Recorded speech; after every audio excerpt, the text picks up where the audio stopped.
Oh, and we are live for the first recording of SuperCoach EPL. The team reveal is here. As you can see, in the goalkeeping position, I have literally some child that is on loan to Stevenage or wherever that is in League One somewhere. Anyway, got transferred from Villa.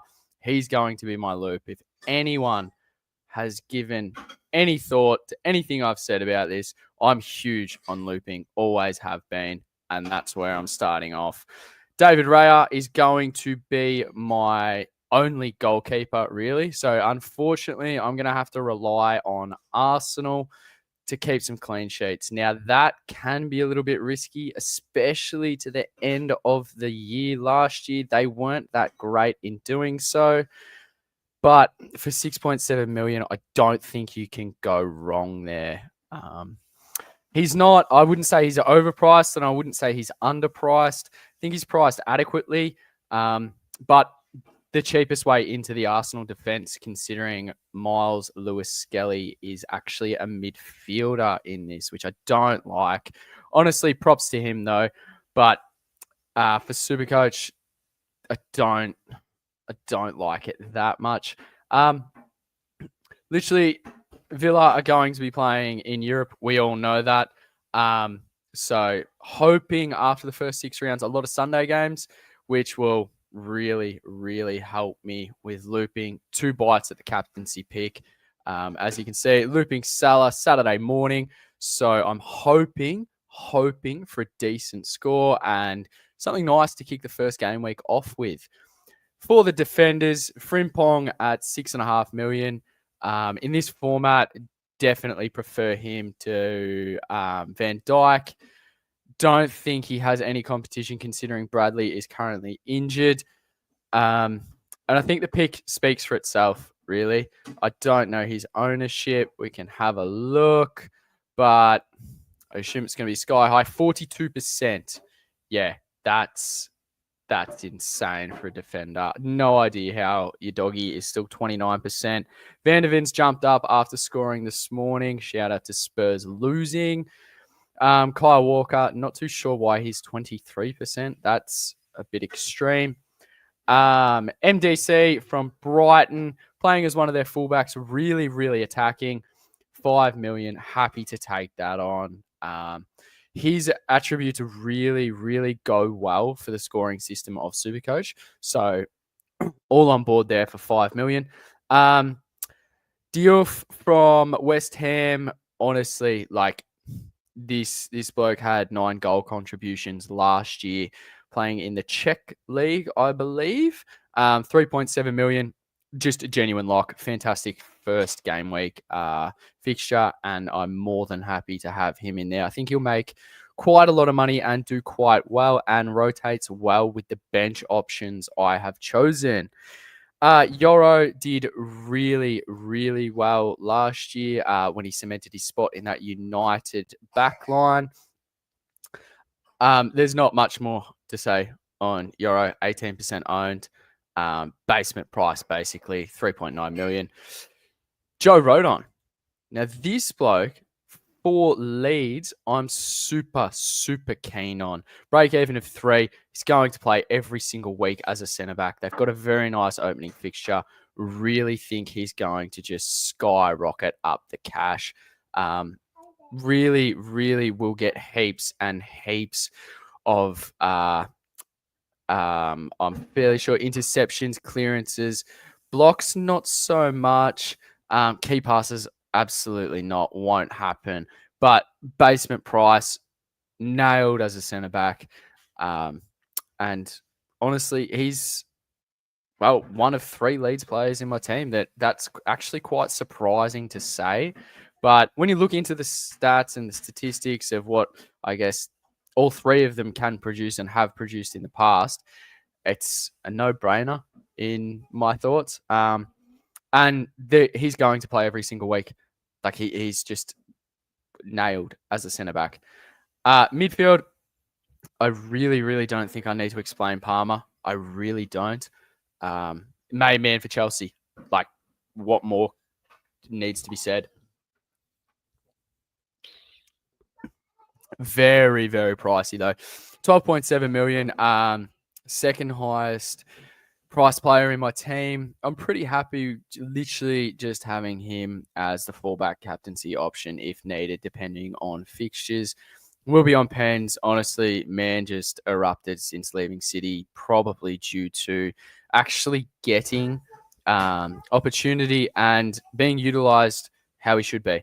So anyone that's not picking Palmer, I'm not too sure what you're doing there. Checking his ownership, 54%. If he pops, you're screwed. Like, that's just insane. Insane there. Second highest price midfielder I have is actually Simon Adingra for Sunderland. And, I mean, his stats are perfect for SuperCoach. Absolutely perfect. Attacking threat, and now that they've got Granit Xhaka in there, it doesn't have to do, I guess, more of the grunt work in the midfield.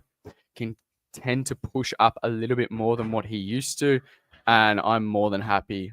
4.6 million. I'm huge on the Dingra. The third midfielder I have is Anton Stash or Stack, however you want to say it. Looked at his stats from Hoffenheim, recently transferred from there last year to Leeds, and it's just a box-to-box centre midfield beast. Every attribute that he does well in correlates to good Supercoach scoring, and at 4.5 million on corners, set pieces, 100%. Just take my money, 100% there. That leaves the last on-field option in the midfield is Ethan Ampadu. Now, this kid had the sickest hair for a white boy going around. Absolutely dirty dreadlocks, which was fantastic to look at when he was in his youth. Now he's literally playing as a centre-back for Leeds. So I guess OOP in this game. Partners Rodon as well. Gets heaps and heaps of clearances, blocks, everything that correlates to decent points. Like, it's just, that's what you want. Basement price. Really think he could be a gem pick. Huge on him. Probably, I'd even go as far as saying the best pick so far in this team. On the bench is Kevin Dewsbury Hall. Played his first game for Everton the other week, and like, it's just that he's good. He's good. He was good at Chelsea. He was good at Leicester, although limited opportunity. Moved to Everton. I know Grealish is just signed, but really think that Grealish will take a little bit to integrate in. I don't see him starting game week 1, and if he does, well, it's just an easy swap from Hall to Grealish. And yeah, I know formation can be a little bit tricky there, but especially in this format, I think if you're picking bench players that aren't going to start, then your cash gen's just going to be a little bit ruined from the get-go. And this game is literally all about it. Like, genuinely, that's you need that. You need to make sure that your picks are absolutely Mickey Mouse for the first 2 weeks. Rolling average, get that cash gen going, and then hopefully afterwards, then you can start picking off your fallen premiums. Obviously, this may change. Transfer news. Things will happen before the lockout. This isn't like FPL. It's a rolling lockout, which is fantastic. So if your player doesn't start and you do want to keep them for any reason, you literally just change your format. There's so many here. I think there's 9, and you just do it how you want. Like, if you can pick a rotation where a defender rotates really well with, say, your 5th midfielder or your 3rd forward, whatever it might be, you're laughing. Genuinely laughing. Moving on forwards. This was a hot debate last night on stream with Abs and also Whisperer, Pra, and Steve. Hang on. We're not even plugged in. Sorry. But my reasoning is price point. Just like, if Salah pops, how are you going to get him in? Like, genuinely, how are you going to get him in? It's 15.5 million. Like, that's 2 trades. Unless you're starting with an absolute like gold mine in the bank, how on earth do you plan to get Mo Salah in? He's got Bournemouth game week 1. They've literally sold their entire defense. Like, that's well, they've still got Senesi there. Zabani's just gone to PSG. Like, they're in a rough spot. So Salah, easy VC. And if he does pop 15.5 million, well, I don't know how you get him in. And trades are absolutely golden. Like, we worked it out to be obviously unlimited for game week 1. You've got 44 plus 6 boosts over 37 game weeks, which is 1.19 trades a week. And you've got AFCON in there, so players are going to be leaving. You've also got like knocks come up, injuries. It's too risky, I guess, not to have these super echelon stars in your team. And I understand that, yes, he had a record-breaking year last year, but say he even gets to 13 million, drops 2.5. How do you still get him in without using 2 trades? I don't see a way that you do. And I'm not even sure of his ownership. Like, you're going to go against 30% of the comp at that price. Like, if you start him, you're keeping him to AFCON. And if you don't start him, you're probably not getting him till after AFCON. So that could be like game week 20, because I'm fairly sure it starts at game week 16. That's too risky. Too risky. Haaland's 41% owned. Completely understand that. Like, they could beat Wolves 4-0 and he scores a hat trick. I just think like these so explosive.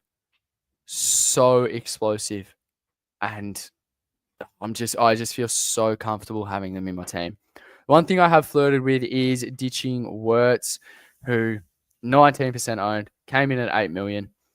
I mean, that's a fantastic price for literally someone that's going to create all the play in a Liverpool side that has a magnitude of superstars. But it's the price point. Like, I know Højlund's going to leave.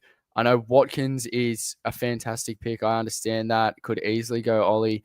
But it just makes me think I prefer Wirtz to Watkins, I guess, right now, purely because of that game week 1 fixture. And it's only 300k difference. But when we're looking at price points, like for forwards, who is cheaper than, say, 8.1?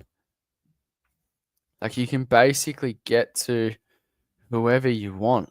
Like, if Gyökeres pops, Kudos pops. I mean, I don't think he will. Say Ekateki pops. Sesko as well. Actually, what price? Yeah, Sesko is 6.5. You just go down. It's so much easier to go down in price than it is to go up in price. And 3-round rolling average, like Morgan Rogers, what if he goes bananas? I mean, might not feature game week 1 or comes in for a cameo, but I'd much rather be going, say, a Wirtz to Rogers and banking cash than trying to ruin my team and trade out a full Krug and put, say, 3.5 million on top of him to get to Wirtz. Like, that is purely my thinking there. And that literally is the team there. That's it. I'm personally, I know I literally only have one playing goalkeeper, but I'm not a fan of rotating goalkeepers. It's just personal preference, and it's so annoying because the one week that you think you've got the right one, you know that the other one's going to have so many shots saved, and it's going to do your head in and give you the absolute shits. But that's where I'm at now. You know where to find me on X. And also just a little bit of a, I guess, promo as well. I rang DR the other day, the beautiful man. We had a gorgeous conversation. He'll openly admit he knows nothing about soccer, and to be fair, neither do I. But been playing FBL a while now, and obviously the sports deck version of this, which SuperCoach brought out, hence why we have it. And I guess he said just do whatever. So I'm hoping that we'll have weekly reviews if it lines up, see how we go this year. As you can see, there's the other channel, which most of the EPL SuperCoach stuff will be on. I'm sure there'll be a little bit of fluttering of FPL as well, if you genuinely care about how crap my team's going. But on the original Swordplay channel, Janeth and Ross still be doing their game day stuff. Amazing stuff that they do there. Check them out. If you haven't dropped a follow and a sub on my channel, I guess, definitely do it. And if you have any questions, you know where to find me on Twitter at Scobie__. And I'll just preface this by saying, I mean, I don't plan to trade for a very long time in this format unless injuries permit. But as far as I can see, the only thing that will change is if I really think about going either an Adingra or a Dewsbury Hall to Sarr from Spurs, if it's looking like we're not going to sign anyone, because he's playing that 10 role really well, and everything that he does playing as a 10 correlates. Well, he still does play as a CM, box-to-box mid, and that's just points galore for SuperCoach. So that's where we're at. 2.6 million in the bank, readjust if needed. Thank you to everyone that's dropped by. And yeah, that's genuinely it. So if you saw the first video, thank you so much.